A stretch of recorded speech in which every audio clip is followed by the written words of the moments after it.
श्री गणेशाय नमः। इस महामंत्र के उच्चारण से हमारे हिंदू धर्म में कोई भी महत्वपूर्ण कार्य का प्रारंभ होता है, चाहे वो यज्ञोपवीत संस्कार हो, चाहे वो विवाह संस्कार हो, या फिर अन्य किसी भी प्रकार के संस्कार हो।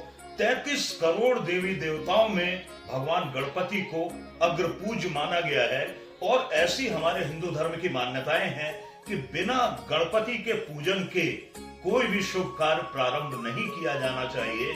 इसलिए शुभ कार्य से संबंधित चाहे वो यज्ञ हो, हवन हो, पूजा पाठ इत्यादि हो, भगवान गणेश का नाम लिए बिना किसी भी शुभ कार्य की पूर्णता को माना नहीं जा सकता है। दोस्तों, मैं हूं राजेश साहनी, ज्योतिष और वास्तु विशेषज्ञ। आज के वीडियो में हम 10 दिवसीय गणेश उत्सव के बारे में आपसे चर्चा करेंगे। 10 दिवसीय गणेश उत्सव इस वर्ष 7 सितंबर से लेकर 17 सितंबर तक, यानी कि गणेश चतुर्थी से लेकर अनंत चतुर्दशी 10 दिवसीय अवधि तक व्याप्त रहेंगे। लेकिन हम यहां पर कुछ बेसिक बातें गणेश जी के बारे में आपको बताना चाहेंगे। जैसे आखिर ऐसी क्या वजह है कि हम गणपति की प्रतिमा को विघ्न विनाशक मानते हैं? गणपति को जो मोदक अर्पित किए जाते हैं, गणपति को जो दुर्वा अर्पित की जाती है, उसका वैज्ञानिक आधार क्या है? गणेश प्रतिमा का आखिर रहस्य क्या है? और 10 दिनों के लिए जो हम गणपति का पूजन अपने घरों में गणपति को विराजित करके करते हैं, विभिन्न पंडालों में गणपति को विराजित करके करते हैं, इसके पीछे का कॉन्सेप्ट क्या है? इसके अलावा हम बताएंगे आपको भगवान गणेश की स्थापना के शुभ मुहूर्त जो कि 7 सितंबर के होंगे, और इसी के साथ ही संक्षिप्त में गणपति के स्थापना की विधि भी इस वीडियो में हम आपको बताने जा रहे हैं। तो दोस्तों, आपसे हमारी रिक्वेस्ट है कि बिना स्किप किए हमारे इस वीडियो को पूरा देखें। इसके अलावा जिन्होंने हमारे चैनल डिवाइन एस्ट्रो को सब्सक्राइब नहीं किया है, मैं विशेष निवेदन करूंगा कि हमारे चैनल को सब्सक्राइब कर लें, ताकि इस तरह के अपडेट आपको नोटिफिकेशन के द्वारा समय समय पर प्राप्त होते रहे। तो दोस्तों, अपने वीडियो को हम आगे बढ़ाते हैं और चर्चा करते हैं कि आखिर भगवान गणपति की प्रतिमा में या भगवान गणपति में ऐसा क्या है जिससे वे विघ्न विनाशक कहे जाते हैं, इंसान की, मनुष्यों की विघ्न बाधाओं का नाश करते हैं, अशुभ। तो सबसे पहले हम चर्चा करेंगे गणपति की विलक्षण प्रतिमा के ऊपर। आपने देखा होगा, बहुत अजीबो गरीब हमारे भगवान गणेश जी का स्वरूप है। धड़ जो उनका है वो मनुष्य का है, लेकिन उनका जो सर है वो गज का है, यानी कि हाथी का है। तो ऐसे विलक्षण देव की पूजा का रहस्य क्या है? गणेश प्रतिमा का रहस्य क्या है? कहीं वे चतुर्भुज हैं, कहीं पर वे दुर्भुज हैं, कहीं पर वे षोडश भुजाधारी हैं, कहीं पर अष्ट भुजाधारी हैं, तो किन्हीं किन्हीं मूर्तियों में वे 6 भुजाधारी भी प्राप्त होते हैं। इन सब के पीछे का कॉन्सेप्ट क्या है? उनके गणेश पुराण की मान्यताओं के अनुसार गणपति के वस्त्र पीले हैं और रेशमी हैं, लेकिन ये सामान्य वस्त्र नहीं है, क्योंकि ये वस्त्र उन्हें साक्षात अग्निदेव से प्राप्त हुए हैं। गणेश भगवान काले मृग का चर्म धारण करते हैं, ये भी सामान्य नहीं है, ये उन्हें भगवान शिव से प्राप्त हुआ है। भगवान गणेश की स्थापना में सर्वाधिक महत्व उनके चरणों का है, यानी कि ऐसी मान्यता है यदि भगवान गणेश के चरण आपके घर में पड़ जाते हैं तो शीघ्र वृद्धि होती है, सुख सौभाग्य में वृद्धि होती है। तो आखिर उनके चरणों का इतना महत्व क्यों है? वो इसलिए कि मूल रूप से उनके चरणों को विघ्न विनाशक कहा गया है, और भगवान श्री गणेश के चरणों में जो मंजीर शोभित होते हैं वो स्वयं महालक्ष्मी ने उन्हें प्रदान किए थे, उन्हें पहनाए थे। यही वजह है कि भगवान गणेश के जो चरण होते हैं वो लक्ष्मी प्रदायक माने जाते हैं।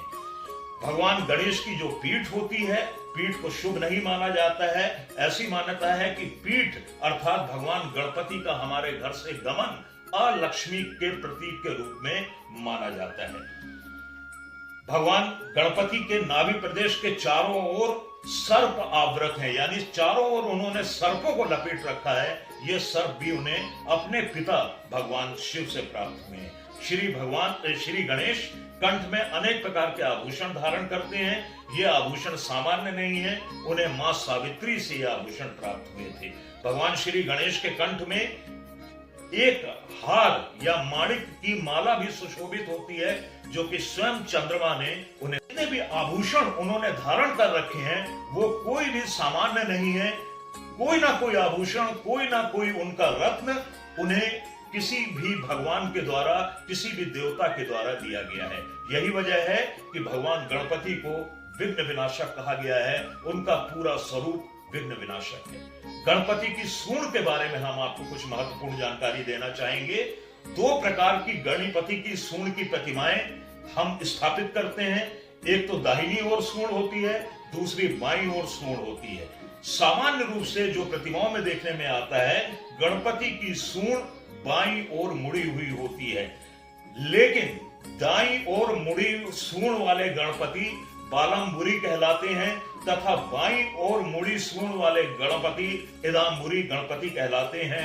ऐसी मान्यता है कि जिन गणपति की सूंड दाईं ओर घूमी होती है उनकी आराधना, साधना एवं पूजा सर्व सिद्धिदायक मानी गई है। भगवान श्री गणेश 3 नेत्रों से विभूषित हैं, अर्थात भगवान श्री गणेश के 3 नेत्र हैं। श्री गणपति का स्वरूप संपूर्ण रूप से विघ्न विनाशक माना गया है, जिसके प्रतीक के रूप में उन्होंने असंख्य आयुध यानी कि अस्त्र शस्त्र धारण कर रखे हैं। श्री गणेश मुख्य रूप से 10 प्रकार के आयुध धारण करते हैं। ये आयुध भी उन्हें विघ्न विनाशक बनाते हैं। इनमें वज्र, शक्ति, दंड, खड्ग, पाश, अंकुश, गदा, त्रिशूल, पद्म और चक्र महत्वपूर्ण हैं, जो मनुष्यों की नेगेटिविटी का, मनुष्यों की विघ्न बाधाओं का समूल नाश करते हैं। यही कारण है कि भगवान श्री गणेश की प्रतिमा या उनका विराजित हो जाना ही हमारे घर की सारी नेगेटिविटी को खत्म करता है, हमारे जीवन में आने वाली विघ्न बाधाओं का समूल नाश कर देता है। और आपने सुना होगा भगवान गणपति मोदक प्रिय कहलाते हैं। इसके पीछे का क्या कॉन्सेप्ट है हम आपको बताना चाहेंगे। मोदक का पूर्ण पात्र भगवान श्री गणेश के चरणों में रखा जाता है। ऐसी मान्यता है कि मोदक को देखकर, मोदक को ग्रहण करके वो बहुत प्रसन्न होते हैं। तो यहां पर आपकी जानकारी के लिए हम बताना चाहेंगे कि मोदक को बुद्धि, ज्ञान एवं ऐश्वर्य का प्रतीक माना गया है। मेन रूप से मोदक जो है बुद्धि और ज्ञान या हमारे मस्तिष्क का प्रतिनिधि है। पद्म पुराण के सृष्टि खंड में उल्लेख मिलता है कि मोदक का निर्माण अमृत से हुआ है। ऐसा दिव्य मोदक भगवान गणपति को अपनी माता पार्वती से सर्वप्रथम प्राप्त हुआ था, इसलिए मोदक उन्होंने आजीवन ग्रहण किया और यही कारण है कि वो मोदक प्रिय कहलाए। तो मोदक यदि हम गणपति पर अर्पित करते हैं तो इससे कहीं ना कहीं हमारी विद्या में, हमारे ज्ञान में, हमारी चेतना में अभिवृद्धि होती है और हमारी मस्तिष्क की नेगेटिविटी समाप्त होती है। इसी प्रकार से गणपति को दुर्वा अर्पित की जाती है। दुर्वा चढ़ाने के पीछे क्या रहस्य? कई लोग ये बोलते हैं क्योंकि भगवान गणेश का जो मुंह है, जो ऊपर का हिस्सा है, वो अश्व का है, माफ कीजिएगा गज का है, हाथी का है, और हाथी को दुर्वा पसंद होती है, इसलिए उन्हें दुर्वा अर्पित की जाती है। तो ऐसी बात नहीं है। यहां पर दुर्वा ग्रहों में, 9 ग्रहों में बुद्ध की प्रतीक मानी जाती है और बुद्ध का संबंध, 9 ग्रहों में बुद्ध का संबंध हमारी चेतना से है, हमारे चातुर्य से है, हमारी बुद्धि से है। इसलिए बुद्धि के विस्तार के लिए, हमारी चेतना के विस्तार के लिए और बल बुद्धि को प्राप्त करने के लिए, विद्या की प्राप्ति करने के लिए हम भगवान गणेश को मोदक के साथ प्रतिदिन दुर्वा अर्पित करते हैं। इससे बुध ग्रह को रिलीफ मिलता है, बुध ग्रह की शांति होती है, साथ ही साथ हमारे ऊपर भगवान गणेश की कृपा होती है, फलस्वरूप हमें ज्ञान, विद्या इत्यादि की प्राप्ति होती है। तो ये रहस्य है मोदक का और दुर्वा का। अब तीसरी महत्वपूर्ण बात कि हम सभी सनातन धर्मावलंबी प्रतिवर्ष अपने घरों में या पंडालों में गणपति की स्थापना करते हैं, लेकिन हम में से बहुत लोगों को नहीं मालूम है, खासतौर पे युवा वर्ग को नहीं मालूम है कि आखिर हम अपने घरों में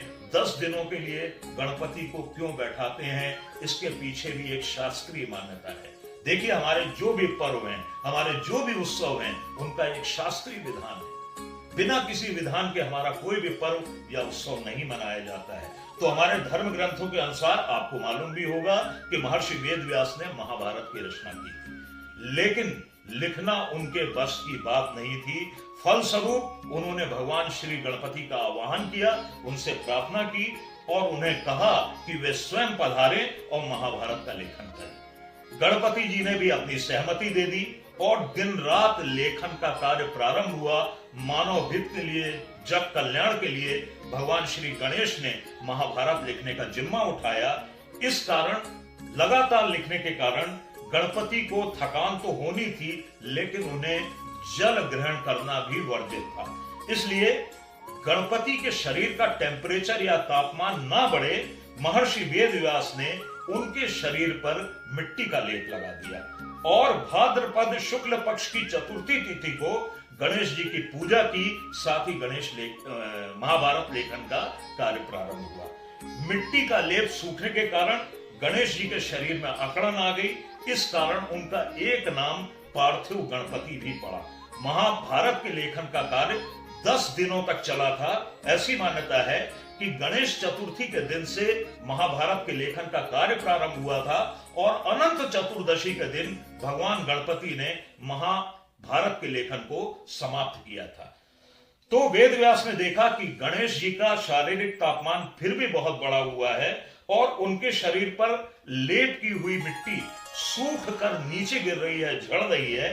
तो वेदव्यास जी ने उस गणपति के शरीर को थोड़ा सा और उस मिट्टी को पानी में डाल दिया। इन 10 दिनों में वेदव्यास ने गणेश जी को खाने के लिए विभिन्न प्रकार के व्यंजन परोसे, मोदक परोसे, उनकी पसंद की चीजें उन्हें दी। तभी से गणपति को 10 दिनों के लिए स्थापित करने की परंपरा चल पड़ी। गणेश चतुर्थी के दिन हम गणपति को अपने घर में विराजित करते हैं, 10 दिनों तक उनकी पूजा करते हैं। इसके बाद अनंत चतुर्दशी के दिन, यानी कि जिस दिन महाभारत के लेखन का कार्य पूर्ण हुआ था, हम गणपति का विसर्जन करते हैं। और दूसरी ओर देखें, यदि हम अद्वैतवाद की ओर से देखें तो ये साकार से निराकार की यात्रा का एक प्रतीक माना गया है। भगवान गणपति के 10 दिनों का पूजन हमने सर्वप्रथम गणेश जी को स्थापित किया, साकार भाव से उनकी पूजा की, 10 दिनों तक उन्हें हृदयगम किया, उन्हें अपने हृदय में, अपने मन में, अपनी चेतना में स्थान दिया।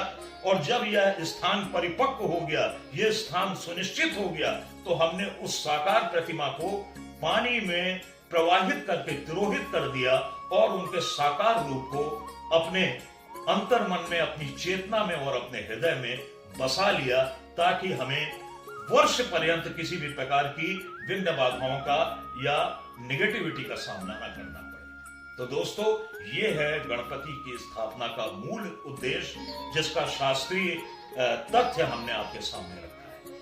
दोस्तों, अब हम बात करेंगे कि 7 सितंबर को गणपति प्रतिमा की स्थापना करने के प्रमुख मुहूर्त क्या होंगे। तो दोस्तों, शास्त्रीय मान्यताओं के अनुसार भाद्रपद मास शुक्ल पक्ष की चतुर्थी तिथि को मध्याह्न काल में भगवान श्री गणपति का प्रादुर्भाव होना माना जाता है। एक मान्यता यह है, और दूसरी मान्यता यह भी है गणेश चतुर्थी की, कि यहीं से महाभारत के लेखन का कार्य प्रारंभ हुआ था। लेकिन उनका जन्म विशेष यहाँ पर माना जाता है, इसलिए भी हम यहाँ पर गणपति की स्थापना करते हैं।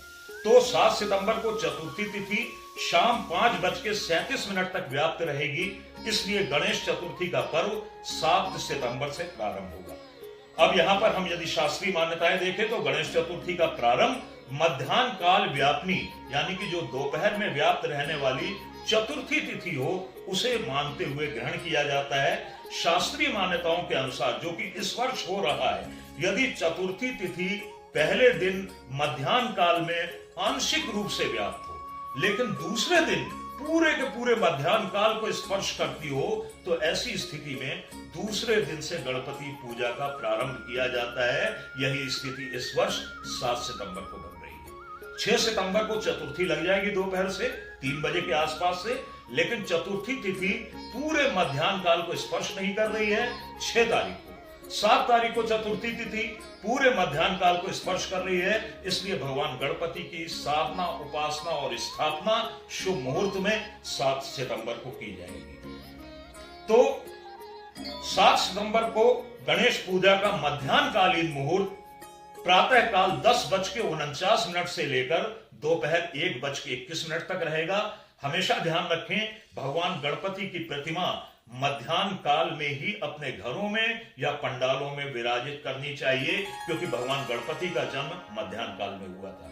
इन केस यदि मध्याह्न काल मिस हो जाता है आपसे, तो ऐसी स्थिति में एक मुहूर्त और है, शाम का मुहूर्त। तो गणेश पूजा का सायंकालीन मुहूर्त रात्रि 7:50 से लेकर रात्रि 10:40 तक व्याप्त रहेगा। इस अवधि में भी गणपति प्रतिमाओं की स्थापना की जा सकती है। दोस्तों, ये तो थे गणपति उपासना के मुहूर्त। अब हम आपको बताएंगे कि संक्षिप्त में गणपति पूजन और स्थापना हमें कैसे करनी चाहिए। तो हमें गणपति पूजन का शुभारंभ कैसे करना है? सर्वप्रथम गणपति पूजन का हम संकल्प लेते हुए चतुर्थी के दिन यानी 7 सितंबर को मध्याह्न काल में गणपति की सर्वप्रथम स्थापना करें। अपने विधि विधान से गणपति की स्थापना करें। गणपति प्रतिमा के लिए एक बात हम आपको बताना आवश्यक समझते हैं कि जो गणेश जी की प्रतिमा है वो दक्षिण मुखी, यानी उनका मुंह या तो दक्षिण की ओर होना चाहिए या पूर्व की ओर होना चाहिए। हो सकता है बहुत से लोग मेरी बात से सहमत ना हो, लेकिन यहाँ पर ध्यान रखने वाली बात यह है कि वास्तुशास्त्र के अनुसार दक्षिण दिशा से ही समस्त प्रकार की निगेटिविटी आती है, और भगवान गणपति की दृष्टि में अमृत होता है। वो जिस ओर देखते हैं वहां से निगेटिविटी समाप्त हो जाती है, उस तरफ से विघ्न बाधाएं समाप्त हो जाती हैं। यही कारण है कि भगवान गणपति की प्रतिमा को दक्षिण की ओर मुंह करके बैठाना सर्वाधिक शुभ माना गया है, क्योंकि ऐसी प्रतिमा संपूर्ण रूप से विघ्न विनाशक कही गई है। गणपति को अत्यंत प्रिय सिंदूर सर्वप्रथम उनकी प्रतिमा पे अर्पित किया जाना चाहिए। इसके बाद भगवान गणेश का पंचोपचार यानी 5 उपचारों से पूजन करते हुए 21 लड्डू या 21 मोदक से उनका भोग लगाना चाहिए। 21 दुर्वा अर्पित करना चाहिए। घंटा, शंख, घड़ियाल आदि की ध्वनि के साथ विधि पूर्वक गणपति की आरती की जानी चाहिए। तत्पश्चात नियमित रूप से 10 दिनों तक गणपति की आप पूजा करें, आरती करें, लेकिन एक साधना भी चुने, जैसे गणेश सहस्रनाम हो गया, गणेश अथर्वशीर्ष हो गया या गणपति का कोई मंत्र हो गया। यहाँ पे ध्यान रखने लायक एक बात है कि जो भी गणेश जी की आप साधना करें, पूजा करें या जिस भी विधान से करें, एक ही निश्चित समय पे होना चाहिए, क्योंकि हम गणपति की शक्तियों का आवाहन पहले दिन जिस समय पे करते हैं, 10 दिन उसी समय पर पूर्ण लाभ लेने के लिए हमें गणपति की पूजा या साधना करनी चाहिए। ऐसे में मान लीजिए आप किसी दिन आपने पहले दिन दोपहर में 12 बजे गणपति की साधना कर ली, पूजा कर ली, दूसरे दिन आप दोपहर में 2 बजे कर रहे हैं, तीसरे दिन आप प्रातः 10 बजे कर रहे हैं, तो ऐसे में क्या होता है, जो गणपति की शक्तियां होती हैं वो अपने समय पे आती हैं, यानी कि दोपहर में 12 बजे आती हैं, तब आती हैं जबकि आपने उनकी स्थापना की थी। और वो जब देखती है कि उन्हें पर्याप्त पूजा नहीं मिल रही है, उन्हें पर्याप्त रिस्पांस नहीं मिल रहा है, तो वे रुष्ट होकर वहां से विदा हो जाती है। तो हमेशा इस बात का ध्यान रखिए। दूसरी बात, यदि गणपति प्रतिमा आपने अपने घर में स्थापित की है तो आपको नॉनवेज से परहेज करना चाहिए, शराब इत्यादि व्यसनों से परहेज करना चाहिए। इसके अलावा प्याज और लहसुन का प्रयोग भी घर में नहीं होना चाहिए। एक महत्वपूर्ण बात यह है कि घर में ताला कभी नहीं लगाना चाहिए ऐसे घर में जहां पे आपने गणपति प्रतिमा को विराजित किया है। आप खुद सोचिए, यदि आपने घर में अपने मेहमान को आमंत्रित किया है और मेहमान को घर में बैठाकर आप बाहर से ताला लगाकर कहीं चले जाएं, तो आपका जो मेहमान है वो आपसे रुष्ट हो जाएगा, अपमानित महसूस करेगा और आपको श्राप देते हुए वहां से विदा होगा। इन बातों का ध्यान रखना बहुत आवश्यक है।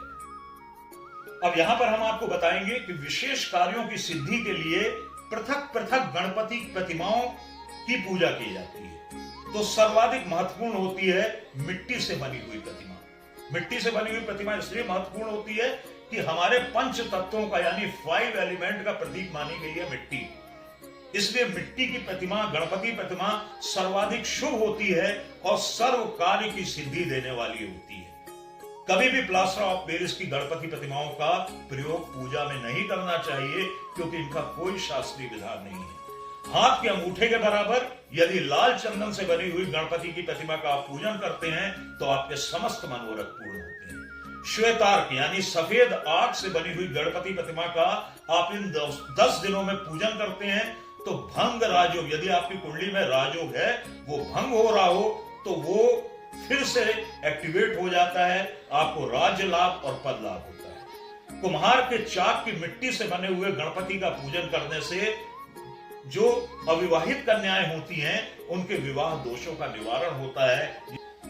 इसके अलावा सर्प की बांबी की मिट्टी से बने हुए गणपति की प्रतिमा का पूजन करने से धन लाभ होता है। वो इसलिए कि सर्पों को लक्ष्मी का प्रतीक माना गया और ऐसी मान्यता है जहां पे गड़ा धन होता है वहां पे सर्प जरूर होते हैं।